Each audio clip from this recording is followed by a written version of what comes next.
Waxing your chain, it makes it faster, it also attracts less dirt, helping it stay cleaner, and your chain should last longer too. It takes a bit of time and effort to properly wax a chain, especially compared to a normal drip-on lube, but I'm going to show you how to do it in this video because, well, it helps you have the fastest drivetrain possible, and it should save you some money in the long run too, because your chain won't wear out as quickly. The method we're going to show you today is regarded as the optimum method for waxing a chain, as recommended by Silca, who I'm proud to say are one of our sponsors here on GCN. But this method does apply to other waxers too. If you decide not to use Silca, there are several different waxes available on the market. But I'm glad that we're using this one because, well, independent testing has shown it to be amongst the absolute fastest waxers available to humanity, and some tests even have it as the fastest, depending on which test you look at. And the fastest waxers also tend to be the best performing lubricants when it comes to minimizing drivetrain wear and stopping your chain wearing out. And that's largely down to the fact that you don't get as much dirt being attracted, and therefore you don't get this build-up of sludge and grinding paste, which is what eats away at your drivetrain. But how much does using a wax save in drivetrain losses? What are the numbers, I hear you ask? Well, to give it context, for the super secret chain blend, it has been independently tested to consume around 3 to 3.5 watts of drivetrain frictional losses at 250 watts. So that's not much at all, especially if you compare that to a standard sort of clean drivetrain with a wet lube attached to it. That's gonna be about 8 watts less efficient than this as a sort of standard ballpark. And bear in mind that during the course of a ride, the wet lube attracts a lot more dirt, so it's gonna get a lot more inefficient over the course of a race or an event. So at the end of that event, it's gonna be significantly less efficient, and that loss will have increased more. They also have an even faster wax than this one, which is the nanine hot wax, which contains graphene, but not any old graphene, premium graphene, which is what nanine is. And this is just added as an additive, and it's been found to just help reduce friction further. And as a result, Silca says it saves an additional 0.5 watt in losses over the super secret chain blend, which isn't much, but if you're into marginal gains, well, there's one right there.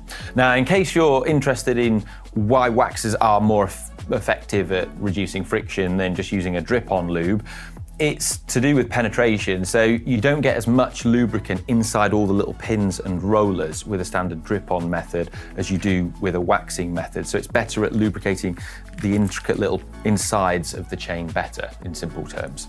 And one of the ways in which both of these waxes help reduce drivetrain efficiency is by containing tungsten disulfide, which is a lubricant used throughout many industries. And the way it works is on the metal surface of the chain, it looks smooth with the naked eye, but if you were able to look at that with a very powerful microscope, you can see that the surface of the metal is quite rough and jaggedy. And so what the tungsten disulfide is able to do is basically just get into those imperfections in the metal surface and help just polish it out and smooth it out, and therefore reduce friction. Now, on to waxing the chain. Ideally do this on a brand new chain, but if you are doing it on a brand new chain, make sure that you take it out of the packet and you have to still clean it first. And that's because chains come with a sort of pre-factory grease installed on them that we're going to want to remove so that we can put something faster on there. If you're using an old chain that is dirty, obviously it's a bit more effort to clean that and get it thoroughly clean.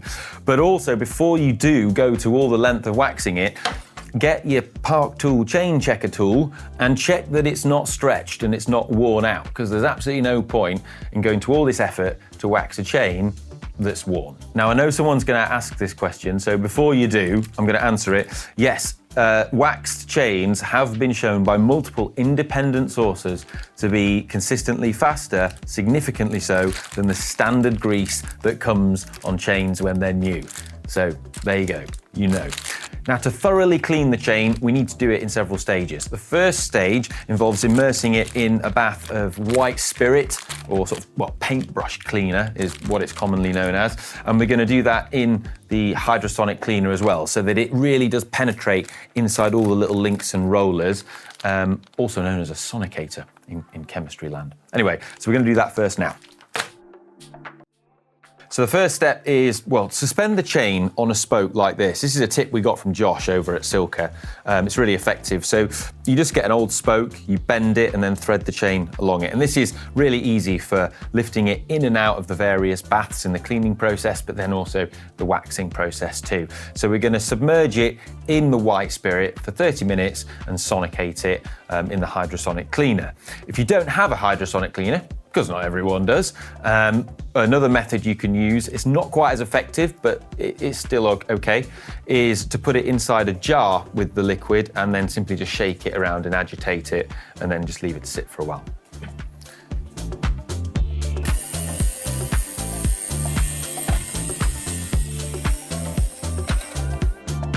It's amazing just after that first bath how much black goop is coming out of a brand new chain. But we're going to take that out of the bath now. I'm going to wipe it down with some cloths and a microfiber, and then we're going to give it a second bath for 30 minutes again, this time in some drivetrain degreaser.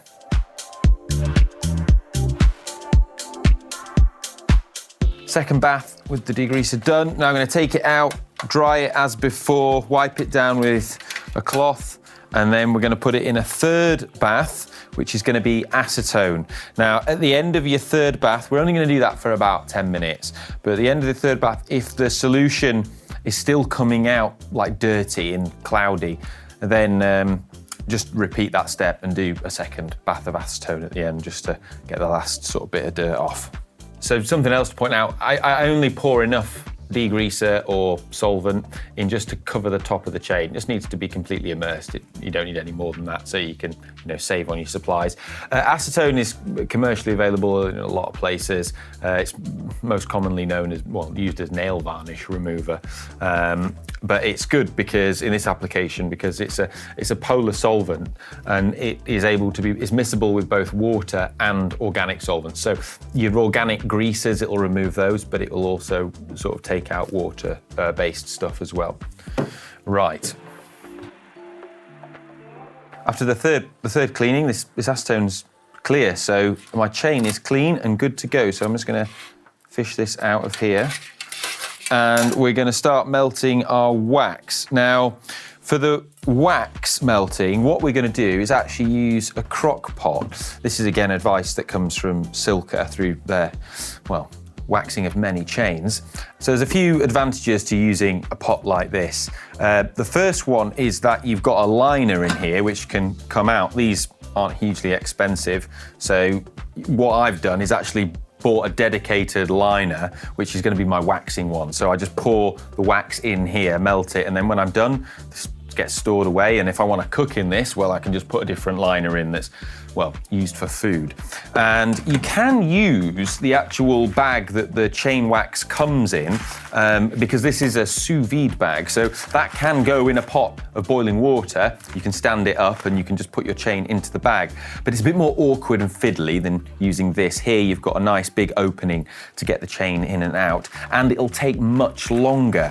These things melt the wax really quickly and efficiently, so this will melt a whole puck of wax like this in about 8 minutes, which is really quick.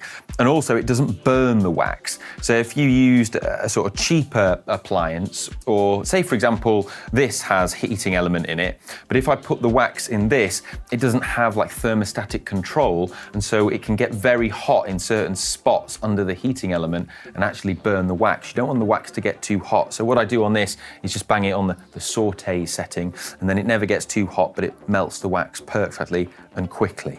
Now, to put the chain into the wax, what we're going to do is arrange it into that square pattern and then thread the spoke through it.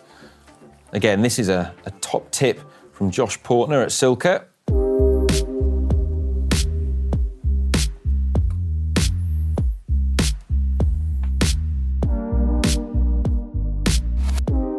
The hot wax has melted. I've got the chain here and I've threaded the spent spoke through the end of the chain so I can hold it up like this. And then this simply, we put this in the hot wax.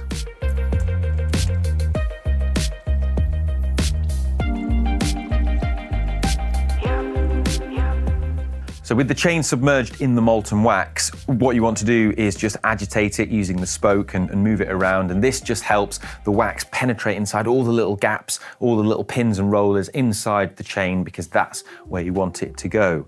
And then we're also removing the heat now. So I can actually lift this out of here, this pot, as we want it to cool down, because the wax needs to be at a slightly cooler temperature so that when we pull it out, it doesn't just all fall off and drip off. We want it to get a bit more viscous by cooling down.